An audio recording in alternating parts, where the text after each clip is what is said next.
Welcome to another artist conversation in our series, Pathways for Dialogue, Past, Present, Future.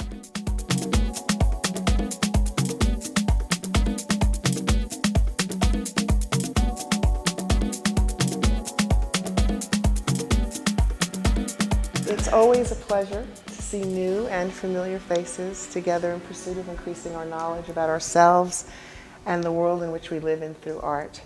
I'd like to, on behalf of this wonderful panel and myself, to thank Claudia Volpe, Director of the Petrucci Family Foundation, and Linda Lees, Director of Creative Cities International, for inviting us to have a discussion about the commerce and market for African American art in conjunction with the Pathways for Dialogue, Past, Present, and Future exhibition. Because we would like to make the most of the time, which I promise will evaporate quickly, I'd like to introduce our illustrious panel of art professionals and thought leaders. Myrtis Bedolla owns Galerie Myrtis, an emerging blue-chip gallery and art advisory specializing in work created by African American and African diasporic artists.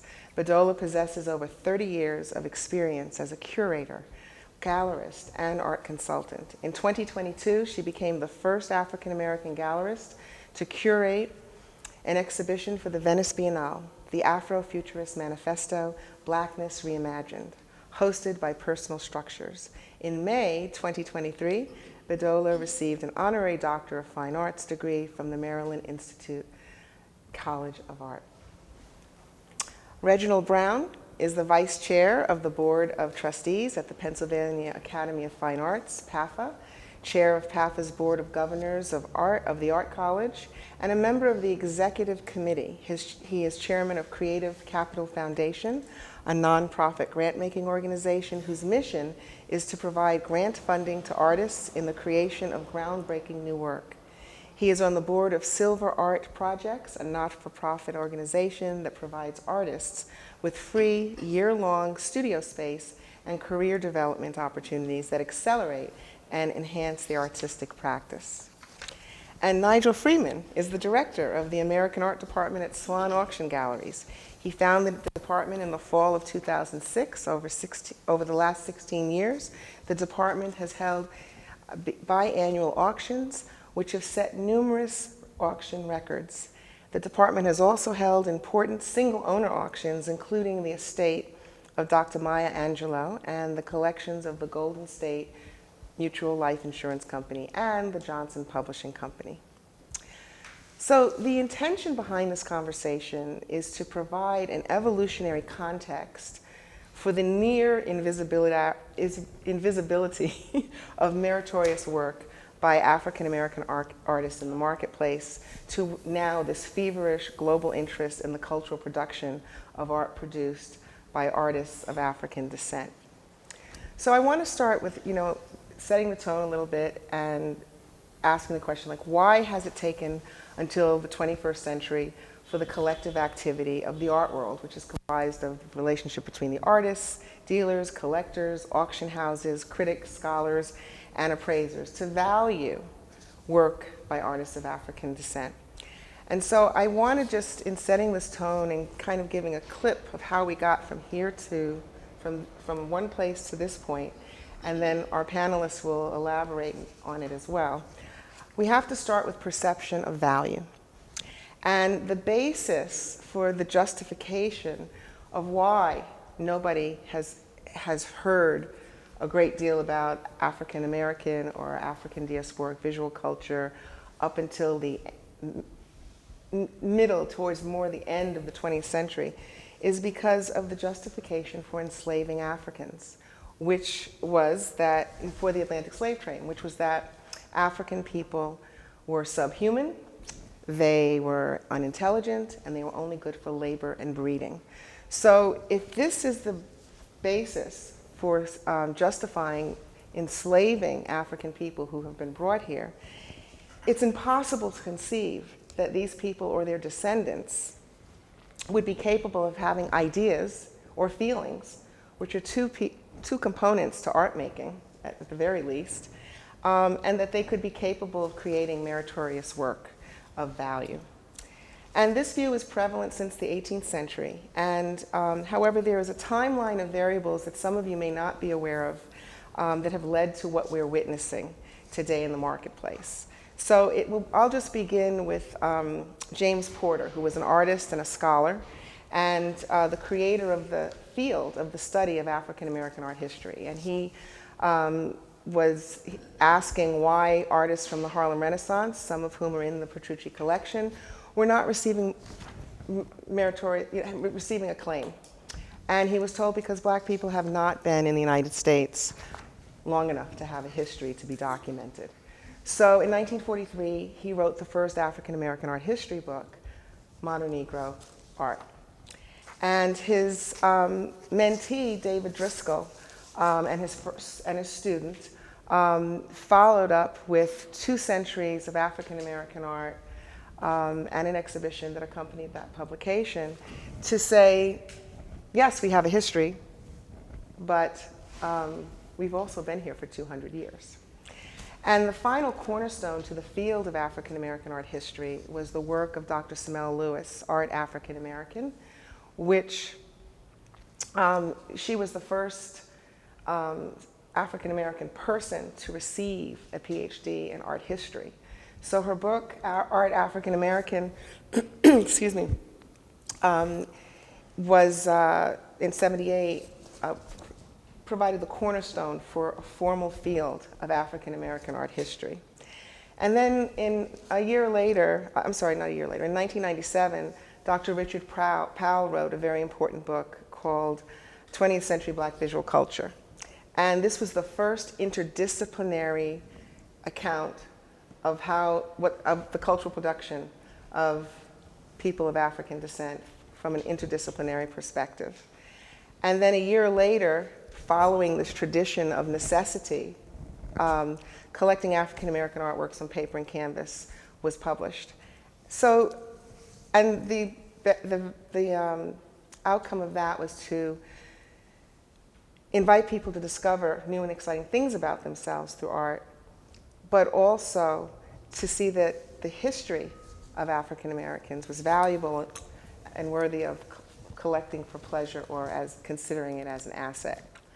So since the 1930s, because a lot of you I'm sure have been reading these articles to date, there were 2 mainstream galleries excuse me, that represented African American artists, including Terry Denton Fass, which no longer exists, and ACA Gallery and Sid Deutsch Gallery. In the 1980s, we're coming up to this point, June Kelly Gallery was established as the first black-owned dealer to become a member of the Art Dealers Association. And Isabel Neal in Chicago, Georgia Namdi in Detroit, Peg Alston, Ken Keleba, Corinne Jennings at Ken Keleba, Savaku, the Onyx Art Gallery, and the Sandy Webster Galleries were the galleries in the 80s that were continuing to cultivate this work. And of course, Myrtis was also doing the same thing with her work and her gallery during that period in the 80s as well. Important groundbreaking curators like Dr. Lowry Stokes Sims and Dr. Leslie King Hammond and David Driscoll, Corinne Jennings, Gilbert Coker, Linda Good Bryant, Dr. Kelly Jones, and Thelma Golden also contributed to nurturing and expanding the interest in African American art. One of the most important vehicles to really start to propel these artists in the marketplace took place in 1997, and that was with the creation of the National Black Fine Art Show, created by Jocelyn Wainwright.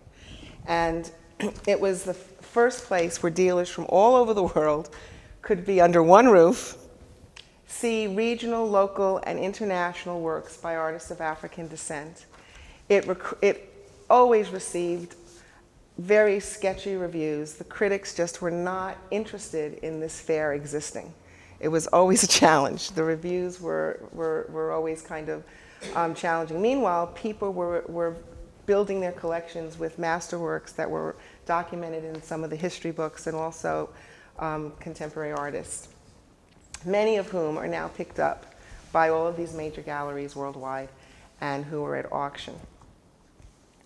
And I want you to know that in 1998, a year later, there were 42 Black-owned galleries in the United States.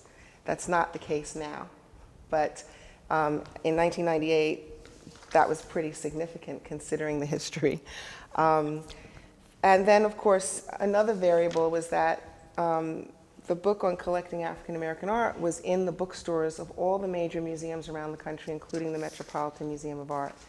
So in 2007, a year before the National Black Fine Arts Show had its last fair, Romery Bearden, Robert Duncanson, Jacob Lawrence, Henry Osawik Tanner achieved auction prices over $100,000.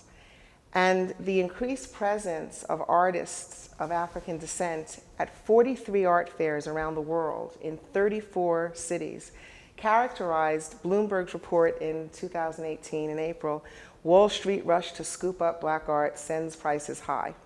And reinforcing the appetite for this market is Swan Gallery's May 2018 record $4,509,540 African American art sale, which was its highest auction in any category of its 75-year auction history. An additional market interest is emphasized by Sotheby's in May 2017, which everyone is familiar with $110.5 million sale for Jean-Michel Basquiat's Untitled, 1982, and the May 2018 $21 million for Kerry James Marshall's work Pastimes in 1997, which was also the highest auction sale for a living artist. So mind you, he did not receive a penny of that. I just wanted to let you know.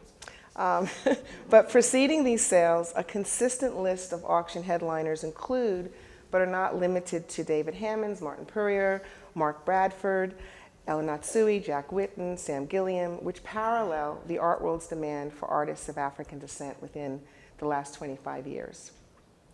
So I am now going to turn to Nigel. I would like to talk to you a little bit about the inception of creating an African American auction category at Swan, and you know, that had not necessarily previously been considered, but what kind of compelling evidence did you have to present to convince Swan executives that the auction category had merit within their established business model? Because the consensus and the thinking was very different at that time, and you've been able to show probably a lot, contrary to what some people may have thought may not have been a good idea. Sure, that's a good question. And thank you all for having me here at the Petrucci Foundation. Yeah, I think we were stepping into an area where, you know, the art world had, as you described, there were galleries that were selling African American art, and you know, so we had players like Myrtis and collectors like Reginald, but the auction world really had its blinders on, and the auction world, I think really out of sort of willful ignorance, just didn't know the value or the significance, just not dollar-wise, just the historical significance of African American art. And being at an auction house like Swan Galleries, which is a relatively small auction house compared to Sotheby's and Christie's and the other major houses, we were able to do things that were different. And so we had a history already of selling works that we called African Americana, which is printed and manuscript material related to the African American experience. And I was fortunate to be there and to have enough knowledge of African American art from our artistic friends, artists, black artists and friends and family who, we would read the books that were available and wait, and we wondered when the work would come. And people weren't yet deliberately consigning to auction works of African American art. It was almost by accident that African American art would come from an estate.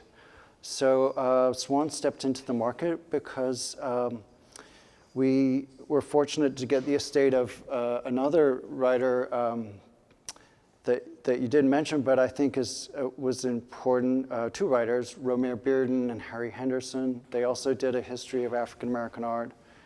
And Harry Henderson was a writer who collected Bearden's work, his partner, and we were fortunate to get that estate. And I knew that book because my wife has had it since she got it as like a college graduation present from her aunt.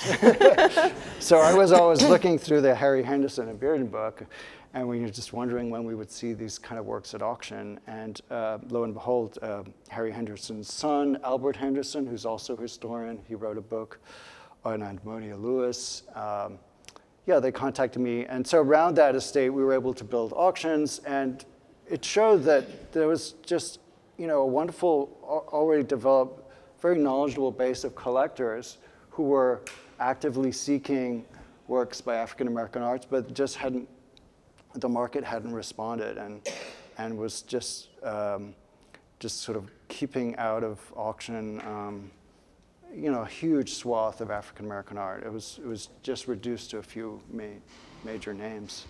So, it's changed very significantly, but when we started in 2007 with our first auction, we started introducing many artists to the secondary market.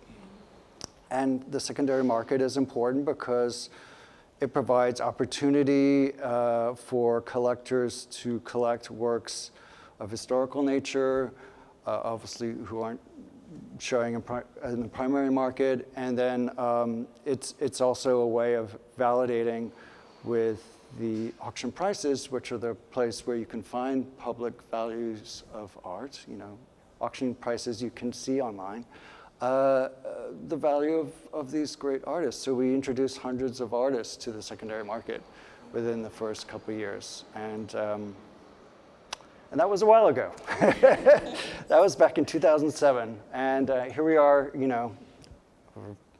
13, 15 years later. But, part of what made my work at Swan exciting and invigorating was just listening and working with people like Myrtis and Reginald, because they were really the collectors knew these artists. It was about providing the opportunity.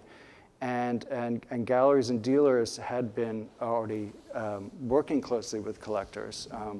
We were just able to create a new market where, the secondary market, and provide a larger base, I think, a whole breadth of art. So we handle everything from late 19th century art to contemporary. Well, thank you very much. I want to ask you what you think even now, what the current weaknesses are in the market and the strengths in the auction from an auction perspective. Oh, well, I think we've seen a lot of change, like especially in the last, I guess I would say the last 5 years, where so many more contemporary artists come to auction so quickly. I mean, there's names at auction, contemporary artists who are very young. The painting may still be wet. This when I was an artist, I used to be an artist, and it's like, oh well, it has to be seasoned. You have to wait until you're ready to come to auction. And now it's a very different, fast-paced world. So I think it's auction has a role in there, but I think we have to be careful with working with contemporary artists who's have a career ahead of them. So I don't know if that's a weakness, but it's just a different aspect of the auction world. And then I think there's still a great amount of art that is still not seen in the secondary market. So I'm fortunate that we can still bring to auction many great artists who still seem not necessarily overlooked, but undervalued. Are you seeing more contemporary artists versus the historic artists in terms of the success of the sales? Are they having more success than some of the historic artists? Because when the market crashed, there was something very unprecedented that happened as far as from an appraisal standpoint. The Appraisers Association told appraisers to we had to, whatever the asking fair market value price, or whatever we came up with as a fair market value price had to be reduced by 30%. And at that time, it was the first time in history of sales for artists of African descent that their market was affected by the greater market. Because in the past, when there were market fluctuations, African American artists' prices did not vacillate with such extreme depths. So, and some of them have not even recovered to what it used to be. So that was why I was asking what you're seeing as far as that's concerned. Well, I think it's still a kind of a new experience. I mean, we did have an auction in 2008 in October, when the financial markets were slowly, sliding off a cliff, and I was sweating bullets because I had an auction that week, and every day the news was bad, very bad, and but we had a great collection. The state of Ambassador Dudley included a Norman Lewis and Hale Woodruff and other great works. And we were saved at that time because institutions were buying, and they recognized the value of African American artists. There were some wholesale changes made in the collections of American art, and so collectors are part of this environment, but it's an organic environment, and collectors work with institutions. And I think now, today, there's so many artists that are much more kind of the organism of museums, collections, museum boards, like Reginald is part of. There are so many more artists that have been brought in and institutionalized that I think it's less susceptible to that kind of fluctuation. I do, yeah. All right, I'll take your word for it. So thank you. Myrtis, as we know, there are different types of collectors. People who collect for decorating their homes and their offices, investment, social activity, and then this passion for researching artists. And the next question I want to just make this statement. In the 1980s, when I had my gallery, we specialized in abstract artists and marketed them as the visual equivalent of the jazz idiom. At that time, my collectors were primarily Europeans who collected German expressionism, and they had the affinity for the abstract artists. And then the Japanese collectors, they were buying everything. That was the 80s. So is there a difference in the taste and style patterns of collectors of African American art within the last 20 years? That's one question. And the other question is, as a blue chip gallery, how has your expertise contributed to shaping this market, and how do you see the future of the market? Well, in my practice, the majority of my artists are figurative. And I think that for my collectors, what that represents is a validation of our Black experiences. It's not solely figurative artists, but primarily. But we find our experiences represented in abstraction, cubism, all kinds of sculpture. And so it really is about their aesthetic preferences. I try to represent artists whose works I believe provide us with an authentic interpretation of who we are and all of our diversity, historical and cultural perspectives, and sharing, our truths. As it relates to the marketplace, I have made a concerted effort to study it very carefully and position my gallery and my artists in ways that have allowed for their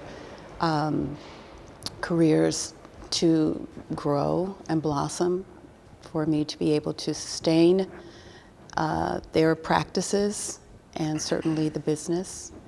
I wanted to reflect on and comment on the beautiful way in which you laid out the historic aspects of the black art market. And also add to that, that in studying it, realizing that, you know, back in the up to the late 20th century, it was also the laws of segregation that separated our schools and our workplaces and also impacted our institutions. So African American art was considered a poor derivative of European art outside of the canon. Therefore, our artists did not provide, opportunities to exhibit their works were not provided.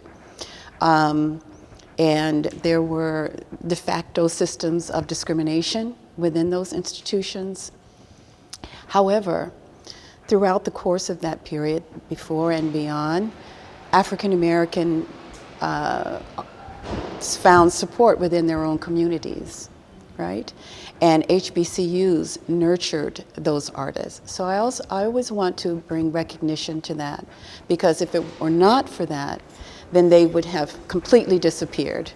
There would be no scholarship on who they were and no books written about them because of the way in which you laid it out, the systematic racism being a part of why the works were never considered valuable, not part of the American historic experience and art history.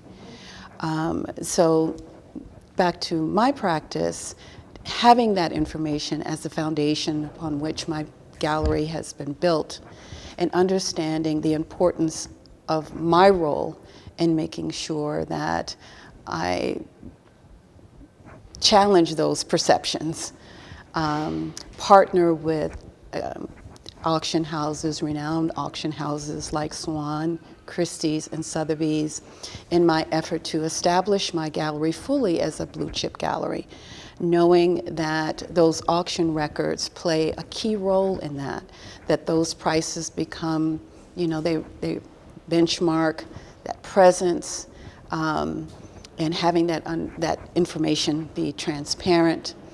They also provide a high profile in bringing attention to my gallery. My partnership with Christie's was very important last year. Gosh, time goes by so quickly. And then I've been in conversations with Sotheby's as well. So, you know, what does that do? That auction house, there's validation there, recognition of the artistic interpretation and contribution that those artists have made. And auction houses, you know, of course I'm the advocate, so I'm saying that because I'm standing behind these artists, but I need other validation and credibility. And so I know that the auction houses, you know, they hold that. And so that's another important aspect of why I'm approaching my practice and operate in the way that I do. I really appreciate hearing you use the word practice in the context of your business and the gallery, because you often now hear artists talking about their artist practice, and I think that what goes behind practice is thoughtfulness and reflection. And collecting too is a practice, because there's a lot of thoughtfulness and reflection that's a part of that whole process. And I think that what has been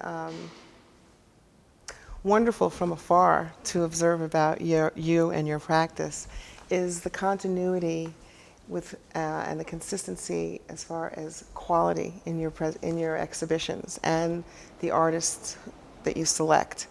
I have never seen an artist that you have selected, whether I personally like the work or not, that the work was not quality, and that's not always the case. So I really appreciate that, and I can see how that has really contributed to the growth and the development of the collections that you've been, with the collectors with whom you've been working. But also I feel that you're setting a different bar, because there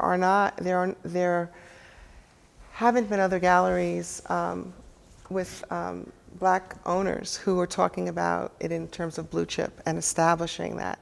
That concept comes, people think of Rembrandt, and things like that. So I mean, I think that, and the thing that's good about it is it's just not words, the consistency in the work and the scholarship. So, I just wanted to acknowledge that and thank you. Reginald. Reggie. Okay. Sorry, Reggie. Unlike most American museums, PAFA has had a long history of collecting African American artists' work, while the majority of major institutions have been deaccessioning multiples of certain artists to acquire and fill the aesthetic and historic gaps in their American art collections. Could you speak to why it is important for institutions to collect meritorious work by artists of African descent? I do have other questions for you, but I would like you to talk about it from that perspective. Well, first, thank you. The issue around museums and scholarship and public markets are really the ecosystem, how it's built. And one of the barriers for African American artists to be selected, to be included into museums, it's really the layer of curatorial decision makers.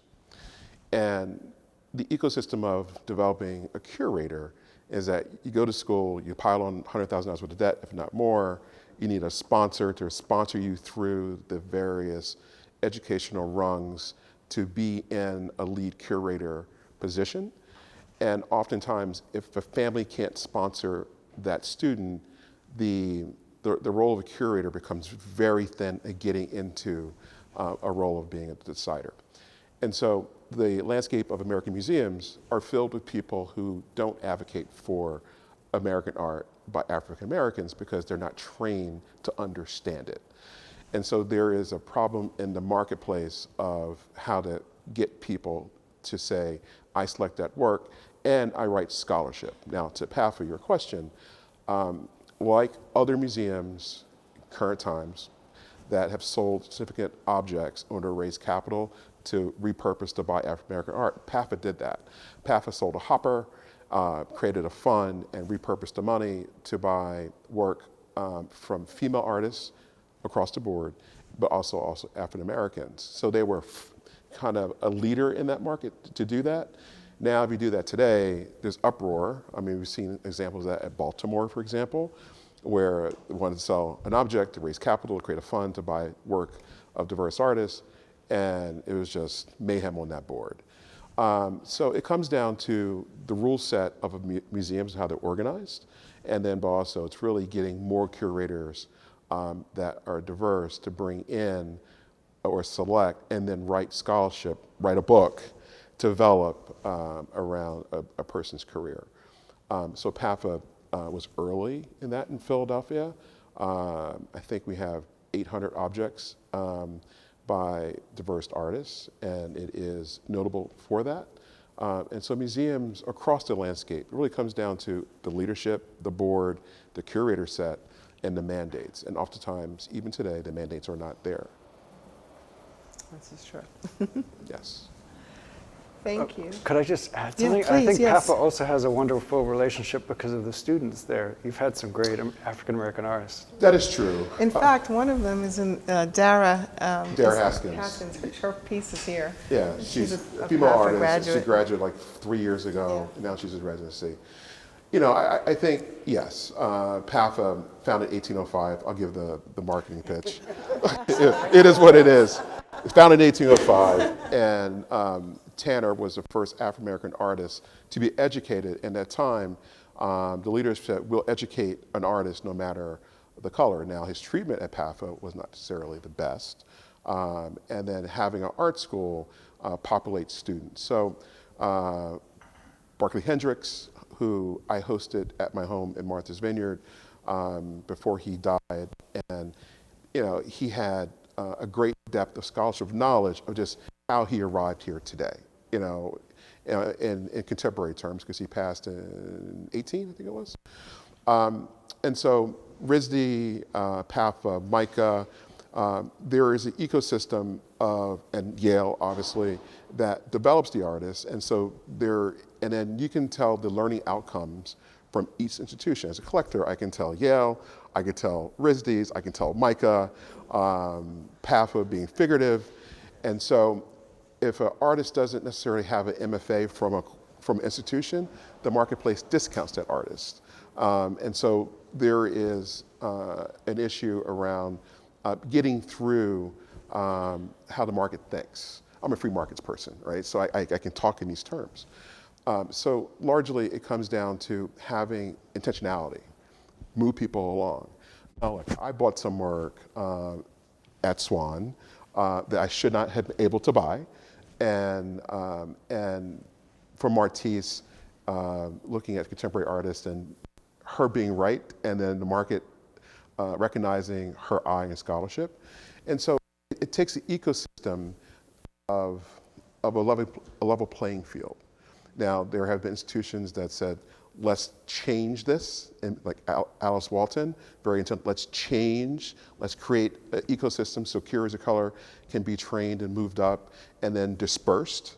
And I think that you're seeing outcome here. And today, there are, call it 10 leaders of color of primary white institutions. So I'll call it 9 first, that got hired, and a lot of them were in disarray for various reasons, and so they called on a certain body to come fix it. And then Lonnie Bunch, he's not really, he's like a head of state with flashing lights and flags, right? Everyone gets it wrong about his role, right? He's a head of state. And so more leaders of color need to be promoted in these jobs. Now, we did this at PAFA. We hired the first leader of color in 218 years. You think about that. It took 218 years to hire. But why is that? Because you had a female board chair, a person of color, myself as vice chair, and a board that was willing to take a chance on putting that person in the chair. Franklin Sherman's down at Perez. You know, we can go a whole list here. So I'm a student of the marketplace and how it functions. And then inside of that, I can see marketplace gaps, and I take advantage of that, because that's what I do for a living. Okay, So. that's good. Thank you. So that's perfect, because I want to talk to you about art banking. Art banking? Yes, which emerged in the 1980s to offer loans to investors. Terrible idea. And for those of you who, when and if you need to get your work appraised, you want to make sure that your appraiser is USPAP compliant, because of these loans, what happened is that during this time in the loans in the 80s, there were people who were having their work appraised, and the appraisers were not, they would get paid based on the value of the work that they appraised, which was unethical. So they'd say it was worth a high amount so that the percentage would be a high amount for them. And they didn't do their comps, and it was a mess. So that in the 80s, when there were a lot of vanity galleries that popped up throughout Soho, and it was usually women whose husbands were like, "Get out of the house! I'll give you a gallery." You're bugging me. They had their galleries, and they didn't really know much about art. They just were showing work and selling it. But they were very arbitrary in their pricing. So in the 80s, a lot of people were getting loans for secondary and tertiary homes, and they were able to use the artwork as collateral. And the appraisers had inflated the prices so much, so it sort of contributed a little bit to the savings and loans crisis because of these false values. So USPAP is a federal standard. There are millions of appraisers, but only a few 100,000 that might be compliant, and it protects you as collectors as well as the artists. So today, the works of Jean-Michel Basquiat and Kerry James Marshall, David Hammons, and Martin Puryear may be used to leverage loans today. But how do you think the future of art banking will impact or be impacted by African Americans' artwork as commodities and assets? Well, how it works, you need a qualified secondary marketplace with a market assigns a value to the object, to the period it was made, and it comes up with a value, and then you get a loan based on that. It's a terrible thing to do. Why? Number one, the art gets taken off the wall, gets put in the vault, so you don't have it. And oftentimes the art doesn't come back. And I recall I hosted Charles Schwab the Man at the 92nd. I gotta say that because Not the plaque, but the man. Charles Schwab the Man, I hosted him at the 92nd Street Y, and it was really interesting. He said publicly, so I'll just say it, that when he would fly to Japan, and he would go in the vaults, and it was like walls and walls of this. I'd go buy it, pennies on a dollar, and I'd put it in my plane and take it home. And so, folks who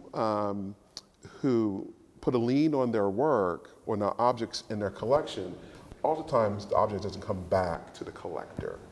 And that now it transfers at 60% of value, and you're just, it's a disastrous thing. And so for people of color, so look, if you look at the 50s, 60s, and 70s, and then particularly with Speed of the Cosby Show, African Americans bought a lot of work because it represented who they were as a family, and as prices started to rise, the work came off, sold in the marketplace. And so everyone benefited from the collector standpoint. Yes, the artists didn't benefit, but that's how it's lined up in the United States. Outside the United States, there are trailers and there's other enhancements that an artist can get. So I know there's a conversation around that. So to your question around banking, it's not a conversation that should be promoted. Yes, there's an opportunity, but if you need the cash, straight sell it, make sure you maximize, get a fair market value for it, and then see what happens. And so just like talking about crypto and other wacky schemes out there, you shouldn't think about that. So with regard to crypto, I'm tokenization now, you're talking about that? No. I got answers for you. No. I just have a question, and that is, there's a lot of different things that are being said, about NFTs and crypto and everything. Good for the seller, not for But the my buyer. question is, Don't do it. No. So what does it mean that in 2008 so many banks actually invested in cryptocurrency, even not really knowing much about it? Like what does that mean about its relevance? And then you're starting to see ATM machines that also have cryptocurrency. You're in that arena. I'm not. So I'm just wondering how you're thinking of. Let's leave it close to the art. So Okay. For artists to create a token, it just created a greater relationship of the patron to the artist, and is a way to connect community in a different way. To think of it as a value chain, there's a lot of fraud in crypto, and then the U.S. is making, the regulators in the United States is making crypto the most regulated place in the world, and you don't have investment protections around it. And so I think from a tokenization of an object tokenized, it just creates a greater relationship of the patron to the artist. But to say that it's going to be worth something long term is great for the seller, not for the buyer. And I would not necessarily promote that. But listen, largely I think from the perspective of being a collector, because I patronized Nigel and Swan, definitely early in the Puck building, I didn't buy enough. But I was thinking about it, and in Myrtis, I just asked her today, who are you passionate about and what are you thinking about? And so largely it comes down to scholarship of the artist, like how I think about the artist, where the artist fits in my personal canon. I look at my collecting, it changes over years. Like, now I'm strictly abstract. I have too many faces on the wall that I get tired of looking at. And so from the perspective of being a collector, being a patron, and now being in purpose-driven nonprofit art leadership, it really comes down to creating a space for artists to propagate their careers, grow a practice. It's something we talk about creative capital. It's like looking at the practice of the artist from a funding mechanism, from legal aspect, to make sure the artist is whole. And then promoting curators to create scholarship, so that the work can be documented, put in books, and then long-term create shows like the Petrucci collection, who they have 500 objects in their collection, and now they're trying to disperse it and get it lent to museums, because museums are not allocating enough money, and most museums are non-collecting, and so they'll lend. So I'm a big lender. I lend things out in order to create provenance, and then and to be helpful to museums when they're trying to diversify their scholarship and their expeditions. Thank you. You're welcome. So I want to thank all three of you for all of your thoughtful comments, and I hope that they have provoked some thoughts so that you feel inspired to ask some questions so that they can elaborate on some of the ideas they presented, or even questions that you're just curious about, because this group of people really will be able to answer the questions well. Thank you so much. Hi, I have a question actually for all of you. I have been in the art world my whole life because of my family. I represent young artists of all sorts, including fashion, and I do on the side work as an advisor and also an intermediary for blue chip art. And one of the things that I notice in the market today, I'm actually originally from Spain, so I moved art from Europe, in the US, also in China, is that unfortunately, we seem to be one of the last generations that are able to appreciate the difference between the blue chip art, like you were saying, that they consider Rembrandt, Picasso, Dali, all these major artists, and the difference between the new day blue chip artists that are coming up now, the younger generations of artists that are becoming blue chip. And I believe there's a problem in society right now where young people are basing all of their ideals on social media and what is cool and what, some groups of people say, this is what you have to buy. So what's your question? So my question to you is, how do you foresee that being taught, or being, how can we teach the younger generations that are coming about these artists that you guys have, that you are trying to promote out there, that we do consider blue chip, and that they should be known, they should be seen more out there instead of all of the, excuse my French, crap that we see in social media? How do we change that from happening? That's Myrtis' question. Oh, it is. Okay. Just threw me under the bus. All right. I'll follow after you. Okay. Well, it's a really good question. As someone who, I operate in the primary and secondary market, and sometimes in the tertiary market. So I have, again, studying the market and its dynamics. Well, I have grown to not criticize any art. There are some practices and artists whose works I appreciate more than others, and of course I have a preference for those that I represent. I think that social media is not going away, and it just is a platform for artists to express themselves. If you can compare the number of galleries versus the number of talented artists out there, they're just, it's not, there's no balance. And so artists seek social media as a way to express themselves, their voices, their art, their practice. Now, my collectors, my clientele, museums, art institutions, major collectors, novice collectors, they don't tend to buy those artists' works. They're looking for a sustainability, discipline, practice, scholarship. And so, you'll have people that will come and go, but that sometimes isn't enough to motivate a serious buyer to invest in that particular artist.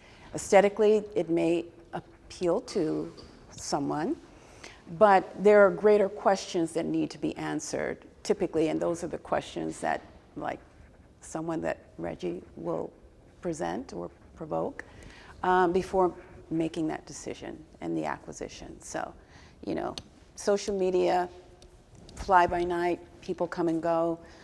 Where is the practice really leading to? I guess is the greater question. I wanted to add to that, and that's a great answer. I hear what you're saying about the concern, and I have to say that we have to acknowledge the fact that, unfortunately, mediocrity has become the norm in a lot of arenas. And the certain work ethic and ideals of pushing yourself as far as you can go being there after hours, reading. I mean, how many people are reading full books? They listen, you know, the audio market is surpassing people buying actual books in this country, I will say, all right? And as far as Instagram is concerned, it's actually the epitome of Descartes' cogito. I think, therefore I am. I'm an artist, I can do this, I'm a baker, they never cooked, you know, who knows, bake the cake, you know, they burn salad, you know. But the point is that I am concerned for some of the reasons that you've expressed, more so from the perspective of that you have generations of artists who have a track record. And if you've been around and you're looking at work, you can see who they've been influenced by. And there was a time when artists, when you would talk to them about their practice, and you would ask them about who their early influences were, who inspired them, and they would tell you. It didn't mean their work was a duplicate of that artist's work, but this artist inspired my use of color, this inspired my use of the palette, you know, whatever they were doing. Now, when those answers do not come up. They created that aesthetic. It's like nothing existed before them. Even though they went to art school and they had to learn the mandatory, you know, linear aesthetic pedigree of art history, they still will not articulate that this has actually had an influence on them, which is very unusual because someone like Romary Bearden, Jacob Lawrence, Benny Andrews, Elizabeth Catlett, you know, Sam Gilliam, you know, Martin Puryear, you know, David Hammons, they will tell you what the linear aesthetic pedigree was in terms of their development. So that is not happening. So I'm saying that to acknowledge that. But also, part of it, and I can, you know, in this country, is that the educational system, unless artists are going to independent private schools, when it comes to visual literacy, it ends after elementary school. Whereas when you look outside of the United States, number one, visual literacy in art history and education is from preschool all the way throughout the careers. Plus people are polyglots. They're speaking multiple European colonial languages, and they're speaking indigenous languages. So people speaking 4, 5, 6 languages. So what that does in terms of cerebral hemispheric asymmetry is very different than what happens in this country. But we have some great artists here. And those are the artists that Myrtis is talking about, who are committed and have a practice and who are pushing the envelope.